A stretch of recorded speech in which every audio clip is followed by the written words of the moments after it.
Saudamos a todos com a graça e com a paz do Senhor Jesus. Amém, queridos? Eu quero falar da minha alegria de estar aqui com os irmãos. Quero louvar a Deus também pela vida do nosso amigo, irmão em Cristo, presbítero Martins. Faço minhas as suas palavras, quando naquela época eu já percebia o seu ardor missionário, seu ardor pelo trabalho evangelístico, naquela época, nos idos de 80. Então, nós só temos a louvar a Deus pela vida também do seu servo, e eu tenho uma grande alegria de fazer parte da sua rede de relacionamentos. Tive também o privilégio de conhecer o pastor Natan. Eu penso que há 2 meses estivemos juntos no encontro de homens presbiterianos. E eu quero também agradecer a esta igreja pelo convite que nos foi feito para participarmos dessa festa, para participarmos das celebrações de 5 anos desse trabalho. E eu estava pensando, hoje é um dia muito significativo para todos nós. Estamos comemorando os 5 anos da congregação aqui na Praia do Futuro. Hoje também, primeiro domingo de agosto, dia do presbítero. Então, aos presbíteros, o meu grande abraço pela vida de cada um de vocês. Eu abraço a todos os presbíteros na pessoa do meu amigo presbítero Martins. Que Deus esteja abençoando, fortalecendo a cada um dos queridos presbíteros. Não só os presbíteros regentes, mas também os presbíteros docentes. Pastor Natan, esse que vos fala. Nós fomos separados por Deus para esta grande obra de estarmos assim pastoreando o rebanho do Senhor Jesus. E daqui a 6 dias, no próximo sábado, dia 12 de agosto, uma data também muito importante para todos nós, quando a Igreja Presbiteriana do Brasil vai estar completando 164 anos. Então, é uma semana de muitas celebrações pelo Brasil afora, por causa desta amada igreja. E nós só temos a louvar a Deus, porque até aqui Ele tem nos ajudado. Queridos, eu quero convidá-los a abrirem suas Bíblias no Evangelho segundo escreveu Mateus, capítulo 16. E nós leremos a partir do versículo 13.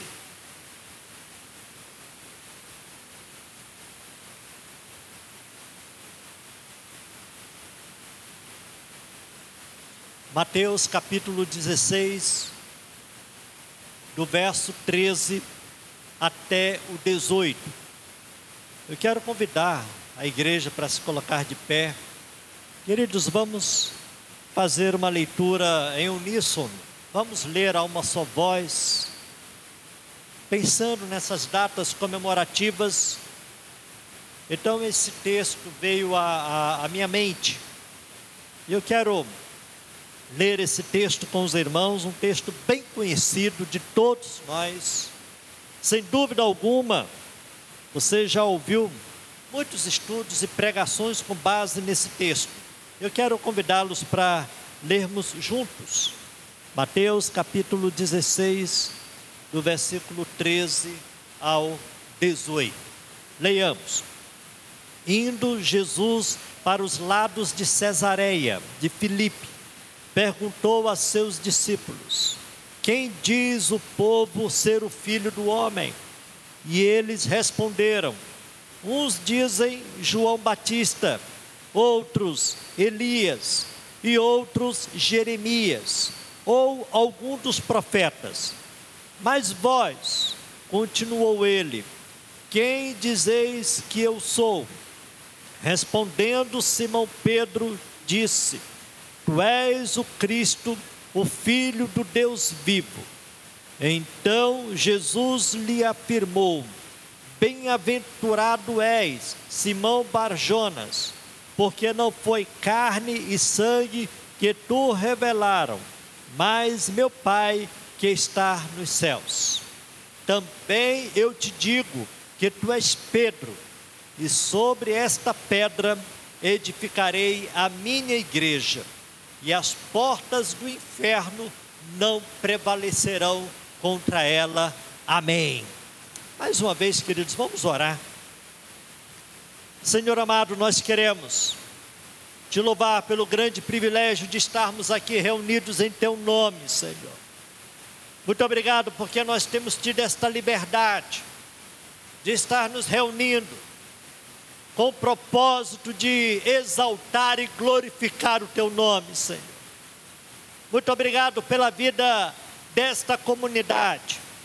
Muito obrigado pela vida de cada um dos irmãos. Ó Deus, que tu continues à frente, dirigindo, conduzindo esta igreja segundo os teus propósitos. Ó Deus, eu me coloco diante de ti, para que tu estejas me usando conforme o teu querer, conforme a tua vontade.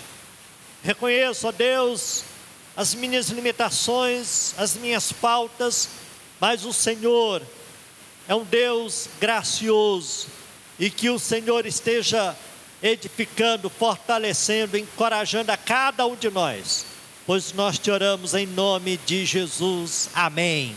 Amém. Podeis assentar, queridos. Irmãos, eu gostaria de falar nesta noite sobre igreja, a Assembleia do Povo de Deus. Igreja, a Assembleia do Povo de Deus. Nós falamos há pouco dessas datas que estamos e estaremos comemorando nesses próximos dias. Quando nós falamos sobre igreja, alguns que ouvem esse termo, essa palavra, alguns têm tido reações as mais diversas possíveis. Para alguns, a palavra igreja tem causado alegria e muito amor na vida de determinadas pessoas. Para outros, quando ouvem a palavra igreja, esses começam a expressar uma indiferença e um desprezo para com a igreja. Outros reagem completamente diferente, esboçando uma rejeição, uma revolta por causa de algumas experiências traumáticas ao longo da caminhada cristã. E diante dessas várias reações que nós temos percebido para com o termo igreja, nós percebemos que a denominação que mais tem crescido nos nossos dias tem sido a dos desigrejados, e nós sabemos muito bem disso. Muitos têm deixado de fazer parte desta Assembleia do Povo de Deus, exatamente por causa de determinadas situações vividas ao longo de suas vidas. E portanto, queridos, muitos têm até mudado a nomenclatura de determinadas comunidades com o propósito de tentar atrair o maior número possível de pessoas, para que esses realmente possam voltar a fazer parte desta assembleia, desta comunidade. E nós sabemos, queridos, que igreja realmente é algo precioso, criado por Deus para cada um de nós. E quando nós olhamos para o texto sagrado, o texto que nós lemos, nós percebemos um momento importantíssimo vivido por Jesus naqueles dias, juntamente com seus discípulos. O texto deixa bem claro que Jesus estava passando pelos lados da cidade de Cesareia de Filipe.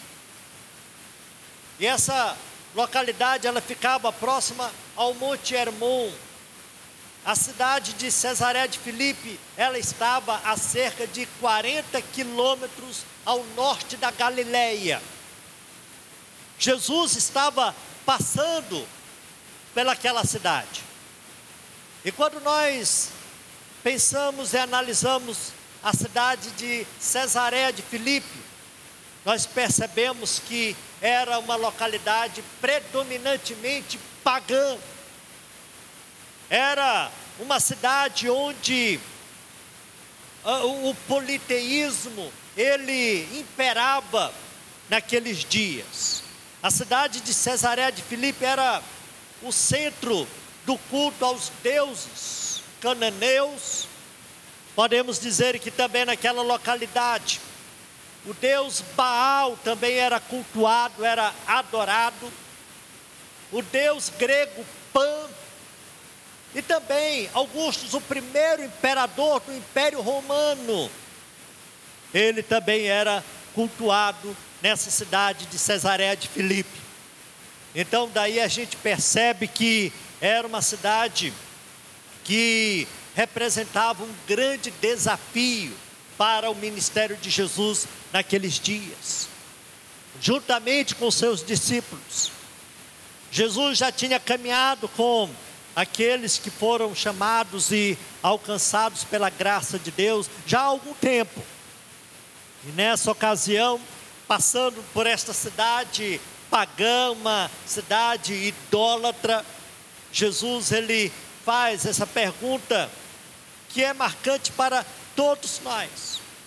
Jesus ele faz uma indagação para os seus discípulos, como nos diz no versículo 13, quando ele diz: quem diz o povo ser o Filho do Homem?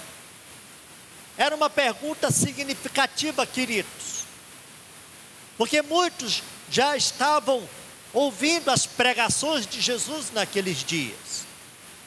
Muitos já estavam sendo alvos de curas, de milagres.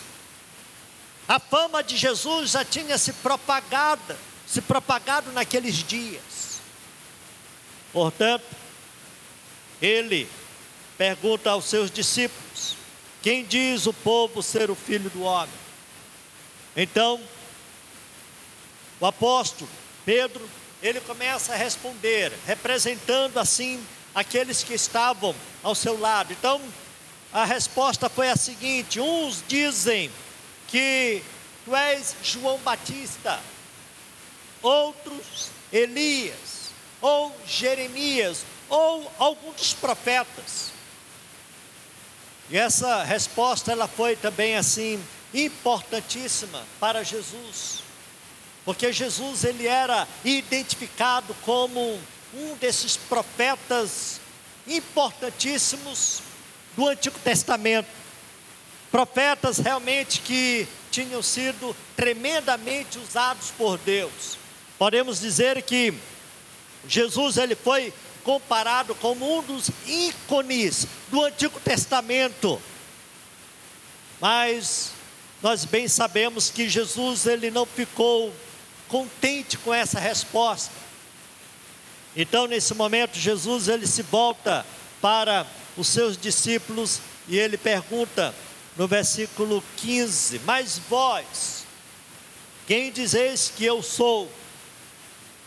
E foi exatamente nesse momento, queridos, que o grupo ele foi surpreendido com a profissão de fé mais profunda, com a profissão de fé mais completa, com a profissão de fé mais arrebatadora naqueles dias, feita por Pedro.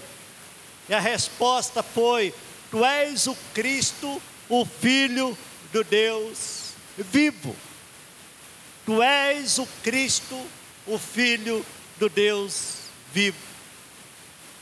Logo Jesus ele declarou que o Deus dos céus, ele tinha trazido a clara compreensão, a clara elucidação para que Pedro pudesse estar fazendo essa declaração.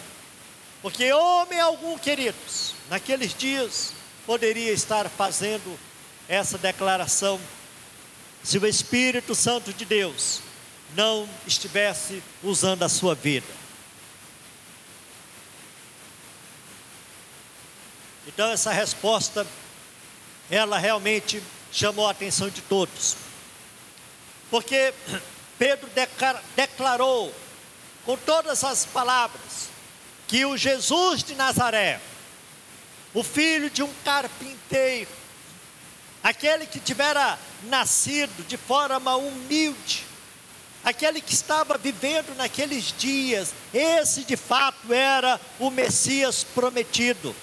Em outras palavras, Pedro estava dizendo que a profecia messiânica, ela tinha se cumprido na pessoa do Senhor Jesus Cristo. Foi por isso que realmente aquele grupo ficou totalmente surpreso com essa declaração do apóstolo. E essa declaração começa dizendo: Tu és o Cristo, o Filho do Deus vivo. Queridos, quando nós paramos para pensar sobre esse título que Jesus recebeu naqueles dias, nós ficamos por demais maravilhados, porque o título que foi dado para Jesus, o Filho do Deus vivo, ele traz para nós alguns significados. Primeiro, a expressão Filho do Deus vivo reflete o relacionamento único e exclusivo de Jesus com o Pai. Pedro estava dizendo que havia uma íntima relação entre Jesus e Deus. Aquele apóstolo estava dizendo, entre outras palavras, queridos, que havia uma profunda ligação entre o Filho e o Pai. Uma outra verdade que nós podemos estar anunciando com respeito ao título o Filho do Deus vivo, é com respeito ao reconhecimento do Pai como o Filho amado, Jesus Cristo. E nós sabemos muito bem, queridos, que quando Jesus, ele estava iniciando o seu ministério, quando ele foi batizado no Rio Jordão, uma voz ecoou dos céus, dizendo: Este é o meu Filho amado, em quem me comprazo. Então, de fato, Jesus não era uma pessoa comum naqueles dias. Jesus era o Verbo que se fez carne. Jesus, de fato, era o Deus que se materializou naqueles dias. Então, quando o apóstolo, ele disse: Tu és o Filho do Deus vivo, ele estava reconhecendo essa relação de Jesus com o Pai. E uma outra verdade com respeito a essa declaração, o Filho do Deus vivo, é que ela reflete a triunidade do único Deus verdadeiro. Ele estava ali representando o Deus Pai, o Deus Espírito Santo. Quando nós vamos para o texto lá de Mateus capítulo 28, a partir do versículo 19, o próprio Senhor Jesus, ele fala para os seus discípulos que eles pudessem ir fazer discípulos de todas as nações, batizando-os em nome do Pai e do Filho e do Espírito Santo. Então, realmente, essa declaração do apóstolo trouxe muito significado para todos aqueles que estavam ao seu redor. E depois dessa declaração do apóstolo, o próprio Jesus, ele, usando de trocadilho, de um jogo de palavras, ele diz, da mesma forma: também eu te digo que tu és Pedro. E nós sabemos muito bem que a palavra Pedro, no grego, é uma das palavras para rocha, para fundação. Então ele diz: também eu te digo que tu és Pedro, e sobre esta pedra edificarei a minha igreja. Sobre esta pedra edificarei a minha igreja. Irmãos, nós sabemos que ao longo da história da igreja, muitas interpretações elas têm sido dadas com respeito a essa colocação de Jesus Cristo. Essa declaração, ela tem causado muitas controvérsias ao longo da história da igreja. E aí a pergunta que surge era: o que Jesus ele quis dizer com essa declaração? E diante das várias interpretações que foram dadas e que são dadas a essa colocação de Jesus, a mais compreensível, a mais coerente, a mais bíblica é que a declaração de Pedro, aquilo que Pedro tivera falado, estava se constituindo no fundamento da igreja nascente naqueles dias.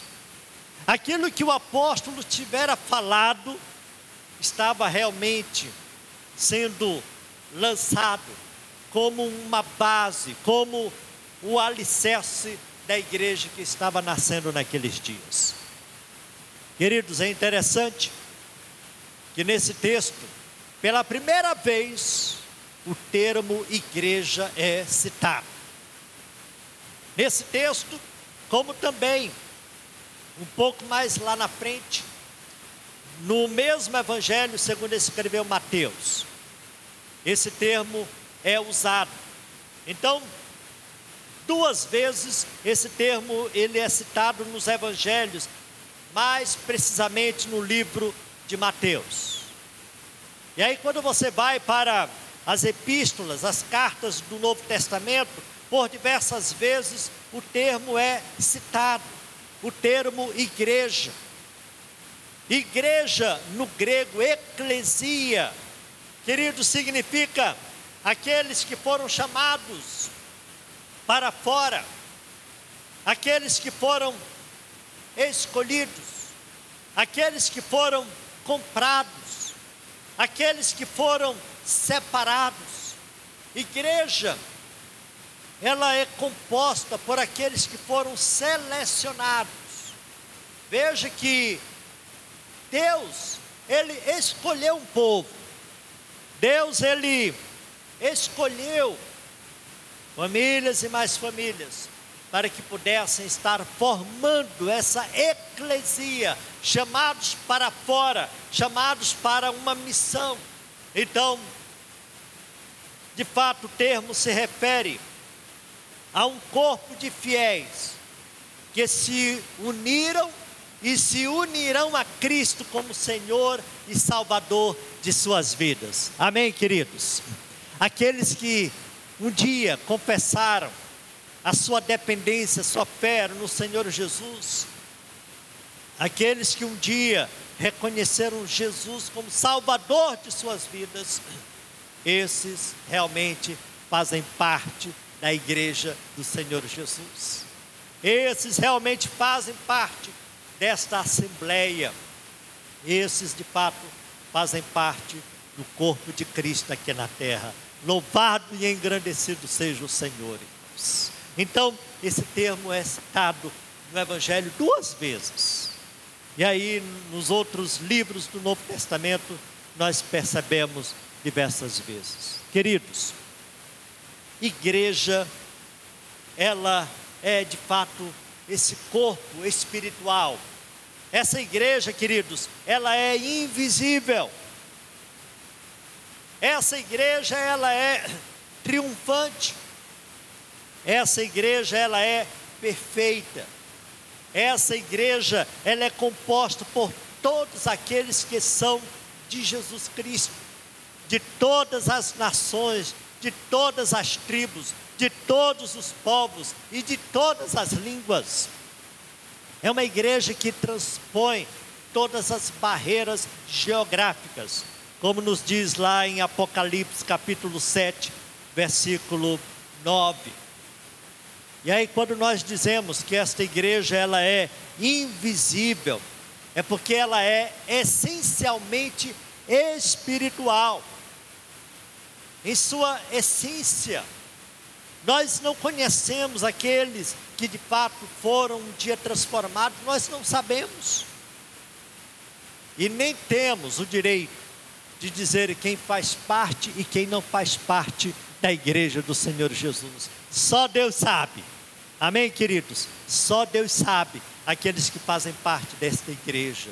Porque esses que fazem parte foram escolhidos e têm sido escolhidos pelo próprio Deus. Aqueles que estavam perdidos, aqueles que estavam mortos em seus delitos e pecados, aqueles que estavam distantes de Deus, esses foram chamados por Deus, esses foram transformados por Deus, para que pudessem vir a fazer parte da sua igreja. Então, queridos, eu quero pensar com os irmãos a respeito da importância da igreja para as nossas vidas. Eu gostaria que você realmente pudesse parar e pensar sobre esta igreja que é a Assembleia do povo de Deus. E aí quando nós paramos e pensamos sobre a importância da igreja para cada um de nós, com base no versículo 18, com base na declaração de Jesus, eu quero me ater no versículo 18, nós podemos dizer que, em primeiro lugar, Cristo é o idealizador e construtor dessa igreja. Foi o próprio Cristo que pensou. E é interessante que quando a gente faz a seguinte pergunta: quando é que a igreja começou? Então logo vem às nossas mentes que ela começou em Atos dos Apóstolos, ela começou em Jerusalém. Então, materialmente nós podemos dizer que sim, mas essa igreja, ela começou desde a eternidade, porque lá, Deus ele já pensava no seu povo, lá Deus já nos conhecia. Então, em primeiro lugar, Cristo é o idealizador e construtor da igreja. Jesus Cristo declarou: eu edificarei. É o próprio Senhor Jesus, aquele que edifica, que constrói a sua igreja. Queridos, a igreja, ela não nasceu da vontade humana. A igreja, ela não foi resultado de um projeto de uma mente brilhante. A igreja, ela foi algo imaginado, planejado, arquitetado pelo próprio Deus, desde o princípio de todas as coisas. E Ele não somente pensou, Ele não somente planejou, mas Ele mesmo consolidou esta igreja aqui na terra. O Deus que se encarnou, Ele tornou possível a existência desse grupo de cristãos, irmãos, para que assim este grupo pudesse estar levando avante a mensagem salvífica para os perdidos. Então a igreja, ela começa a dar os seus passos lá em Jerusalém, depois da festa de Pentecostes. E nós sabemos muito bem disso, que a igreja estava ali reunida em oração em Jerusalém. A igreja estava ali esperando a concretização da promessa de Deus quanto à descida do Espírito Santo. E isso ocorreu na festa de Pentecoste, como é descrito em Atos dos Apóstolos, capítulo 2, quando realmente aqueles cristãos, eles foram tomados pelo Espírito Santo. Eles foram batizados naqueles dias. Eles foram encorajados. Eles foram habilitados. Eles foram fortalecidos, para que assim aquele grupo pudesse estar avançando em busca daqueles que Deus já tinha um propósito antes da fundação do mundo. Então, queridos, a estratégia de Deus aqui no mundo, de alcance daqueles que estão mortos, daqueles que estão distantes de Deus, é a própria igreja do Senhor Jesus. Então Ele mesmo é o idealizador, Ele é o construtor. Eu edificarei. E a segunda verdade que nós podemos destacar com base no versículo 18 é que Cristo é o dono da igreja. Ele não só, queridos, é o construtor, mas Ele é o dono, Ele é o proprietário, Ele é o líder maior, Ele é o cabeça. Como Ele deixou bem claro: eu edificarei a minha igreja. Veja que nos nossos símbolos de fé, eles deixam bem claro que Ele é o pastor supremo. Queridos, o culto ele tem que ser cristocêntrico. Cristo é aquele único que deve ser adorado, que deve ser seguido, que deve ser pregado. Devemos ser fiéis àquilo que Jesus, Ele pregou em seus dias. Então, Ele é o dono da igreja. Nós fazemos parte do seu povo, nós fazemos parte do seu rebanho, nós fazemos parte deste grupo vitorioso, desta igreja que realmente caminha segundo os propósitos do Senhor. E quando nós falamos que este grupo é vitorioso, quando nós falamos que esta igreja ela é triunfante, a igreja invisível, é porque o Senhor Jesus, Ele caminha com cada um de nós. Ele caminha com você, Ele está lado a lado conosco. E essa foi a promessa do Senhor Jesus, lá no versículo 20, a segunda parte do versículo 20, de Mateus capítulo 28, quando Ele disse: estarei sempre com vocês até a consumação dos séculos. Glória a Deus por isso. Deus, Ele caminha conosco. Deus, Ele se faz presente na caminhada da igreja. Ele não somente é o cabeça, mas Ele é aquele que está lado a lado conosco. Nós não estamos sozinhos, queridos.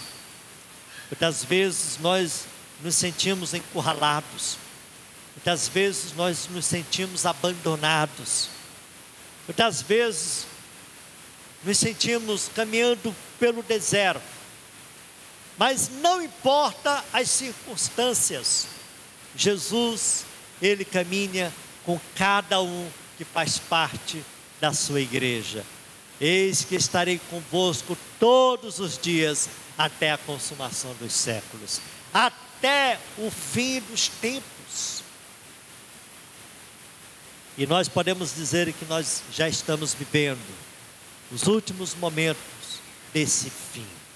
Então, queridos, Cristo, Ele é o cabeça da igreja. Cristo é o cabeça dessa igreja na qual nós estamos nos reunindo. Ele não só é o edificador, mas Ele é o líder maior. E a terceira verdade que eu quero destacar desse versículo 18 de Mateus capítulo 16, é que Cristo é a garantia da vitória da igreja. Cristo é a garantia da vitória dessa igreja. E é o que o versículo 18 nos diz no final dele. E as portas do quê?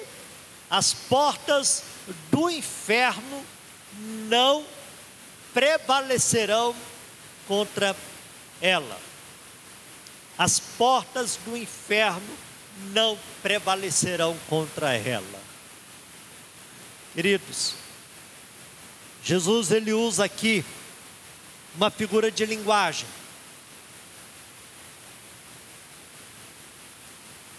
As portas do inferno.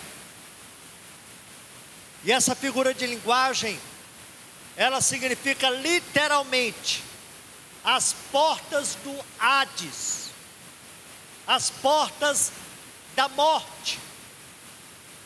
O inferno é o local de punição do espírito dos descrentes, daqueles que morrem, daqueles que são sepultados, daqueles que não foram lavados pelo sangue do Cordeiro.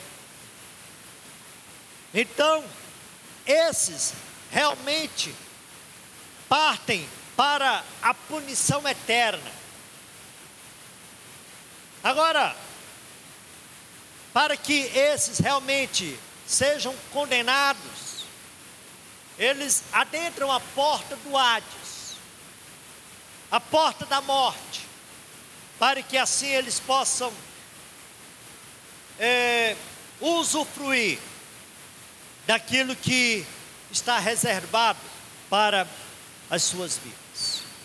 Mas para aqueles que são do Senhor Jesus, para aqueles que foram comprados pelo sangue do Cordeiro, para aqueles que realmente um dia colocaram a sua fé na pessoa do Senhor Jesus, nem a morte, queridos, nem a porta do Hades vai estar prevalecendo contra esses que são do Senhor Jesus. As portas do inferno não prevalecerão contra aqueles que são do Senhor Jesus. Nós não podemos ser jamais intimidados pela morte, porque nem a morte vai estar obstruindo a igreja do Senhor Jesus, nem a morte vai estar colocando a perder a obra de salvação na pessoa do Senhor Jesus, porque o próprio Jesus, ele venceu a morte, queridos, glória a Deus por isso.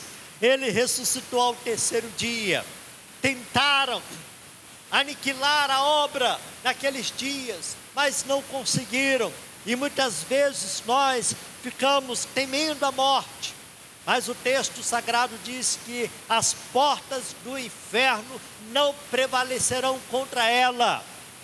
Então, o sangue dos mártires, o sangue daqueles que morreram no passado e ainda morrem em nossos dias, tem sido usado para que a igreja do Senhor Jesus, ela cresça cada vez mais. Muitos que têm sido presos por causa da pregação do Evangelho, isso tem servido para que a igreja do Senhor Jesus continue avançando, continue prosperando, continue alcançando os quatro cantos desta terra. Por isso que esta igreja, ela é vitoriosa, amém, queridos? Porque as portas do inferno não prevalecerão contra ela. A morte não estará barrando o avanço da igreja. É por isso que eu e você não podemos temer a morte.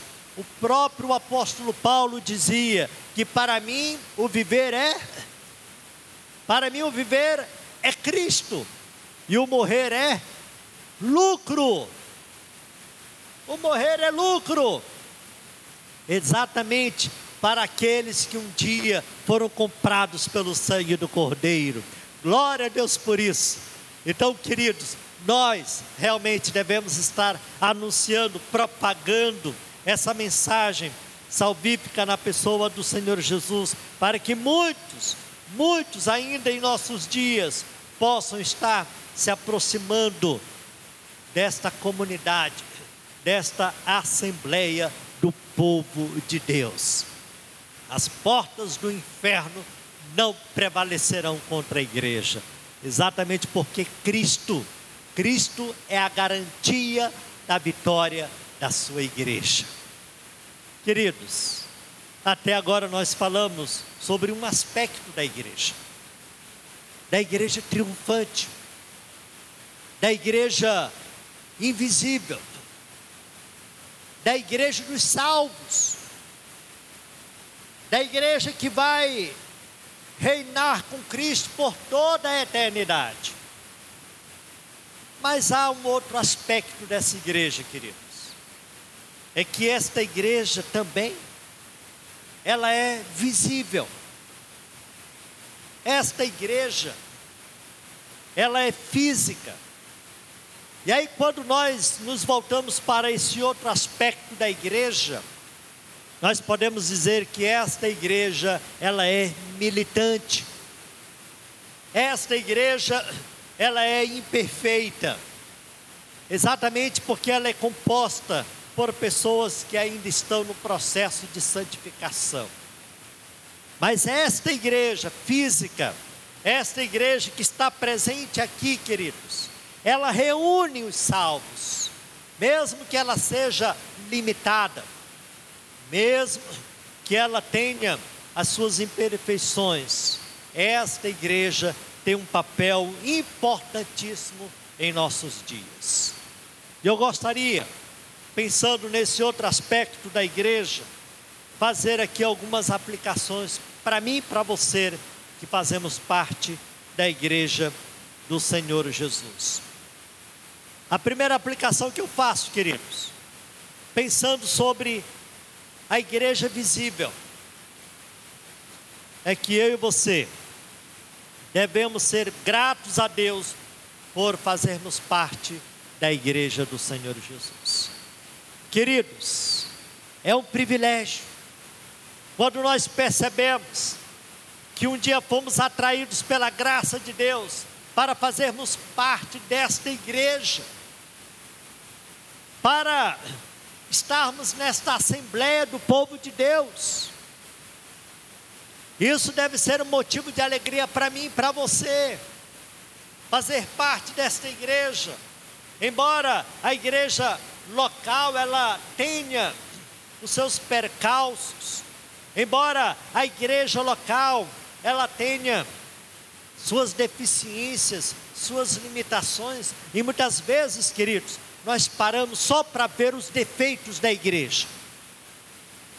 Mas mesmo diante dessas situações que vão aparecendo diante de nós, eu e você devemos ser gratos a Deus por fazermos parte deste povo, por fazermos parte da igreja do Senhor Jesus. Você não faz parte simplesmente de uma denominação em si, você faz parte da igreja do povo de Deus aqui na terra. E isso deve causar em cada um de nós uma satisfação, uma alegria, queridos, porque é aqui que nós estamos sendo lapidados, é aqui que nós estamos sendo transformados, é aqui que nós estamos amadurecendo espiritualmente. Então, nós realmente devemos fazer parte da igreja do Senhor Jesus. É na igreja que o altruísmo, ele é trabalhado na vida de cada um de nós. É dentro da igreja, queridos, que nós vamos desenvolvendo os nossos laços, os nossos relacionamentos com aqueles que são do Senhor Jesus.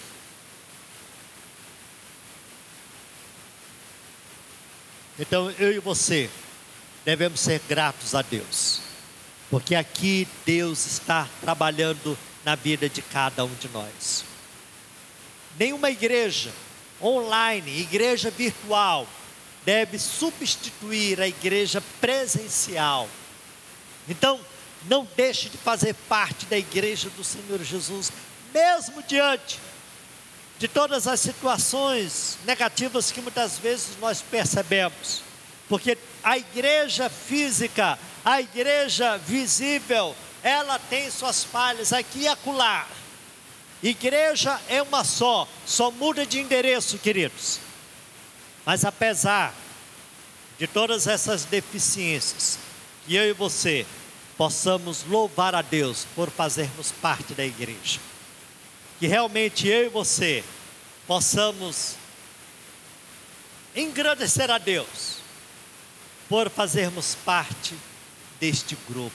A segunda aplicação que eu faço, pensando sobre essa igreja física, é que ela é indispensável para o seu crescimento espiritual. Eu repito, a igreja, queridos, ela é indispensável para o nosso crescimento espiritual. Você precisa dela. Você pode muito bem estar fazendo a sua leitura bíblica em casa. Você pode muito bem estar fazendo as suas orações. Você pode muito bem estar tendo o seu momento de meditação nas Escrituras. Mas essa prática não será suficiente se você não fizer parte da igreja do Senhor Jesus. Até porque os nossos símbolos de fé, os teólogos de Westminster, eles falaram muito bem dos meios de graça. Os meios de graça são recursos que Deus ele disponibiliza para mim e para você, para que possamos crescer espiritualmente. Há o meio de graça individual, particular e o público. E quando nós pensamos sobre os meios de graça público, então nós nos voltamos para a igreja. Então eu e você precisamos fazer parte da igreja do Senhor Jesus. Às vezes, realizando algumas visitas, a gente procura aqueles que estão faltosos na igreja. E aí, muitas vezes o pastor, o presbítero chega para determinados irmãos e diz: eu tenho sentido a sua falta na igreja. Pastor ou presbítero, de fato eu tenho faltado à igreja, mas eu não tenho deixado de ler a Bíblia. Eu não tenho deixado de orar. E em muitas dessas ocasiões eu falo para esses irmãos que muitas vezes essa prática não está surtindo efeito. Sabe por quê, queridos? Porque quando nós lemos a palavra, quando nós meditamos nela, quando nós temos uma vida de oração, consequentemente essas pessoas, elas nutrem, elas fazem crescer dentro de si o desejo de fazer parte da igreja do Senhor Jesus. Então, nós precisamos da igreja, não para sermos salvos, porque a nossa salvação é mediante a graça de Deus, por meio da fé, mas nós precisamos da igreja, porque ela é indispensável para o nosso amadurecimento espiritual. Eu quero que você volte para casa pensando nisso, na importância da igreja para o seu amadurecimento espiritual. E a última aplicação que eu quero fazer é que você ligado à igreja, você cumprirá a sua missão aqui no mundo. Você ligado ao corpo de Cristo, você realizará a grande comissão deixada por Jesus para todos os seus. Porque a igreja é um instrumento de Deus para alcançar os perdidos neste mundo. Eu e você sabemos que a igreja, ela é o reino de Deus aqui na terra. Queridos, a igreja é a agência de salvação providenciada por Deus para aqueles que ainda estão perdidos. Então, quando nós fazemos parte da igreja, realmente nós, juntamente com outros cristãos, nós cumprimos a grande comissão, cumprimos a ordenança de Jesus, de ir por todo mundo, pregando o evangelho a toda criatura. É claro que cada um deve fazer de uma forma individual, seja dentro da sua casa, seja no seu local de trabalho, seja na escola, seja na universidade, mas como igreja do Senhor Jesus, nós cumprimos, nós realizamos o ID do Senhor Jesus. É por isso que nós devemos louvar a Deus pela vida da igreja. Esta igreja está completando 5 anos de fundação, de existência. A igreja presbiteriana do Brasil estará completando 164 anos. Uma igreja pioneira, uma igreja missionária, uma igreja bíblica, onde missionários lá atrás, eles arriscaram suas próprias vidas para que o Evangelho do Senhor Jesus fosse propagado nesta nação brasileira. E hoje, eu e você que fazemos parte da igreja atual, nós temos essa grande responsabilidade diante do Senhor Jesus. Devemos realmente estar ligado à igreja, para que assim muitas outras vidas elas sejam alcançadas pela pregação do Evangelho. E eu quero concluir dizendo que, embora o seu relacionamento com Cristo seja individual, Deus nunca quis que fosse isolado, de maneira nenhuma. Então, queridos, seguir a Cristo inclui integrar, não apenas acreditar. Somos membros do corpo de Cristo, que é a igreja. Portanto, não despreze a igreja através de suas palavras, através de suas atitudes. Assim como Cristo amou a igreja, que eu e você possamos demonstrar esse apreço, possamos demonstrar esse amor, possamos ter consideração por esta igreja e que possamos realmente fazer parte desta igreja em nossos dias. E a minha oração é que Deus esteja fortalecendo a cada um de nós, que Deus esteja nos abençoando, que eu e você, de fato, possamos ser a igreja do Senhor Jesus nesta localidade, em nossos dias. Que Deus nos abençoe, em nome de Jesus. Amém. Amém. Queridos, vamos de pé, vamos orar mais uma vez.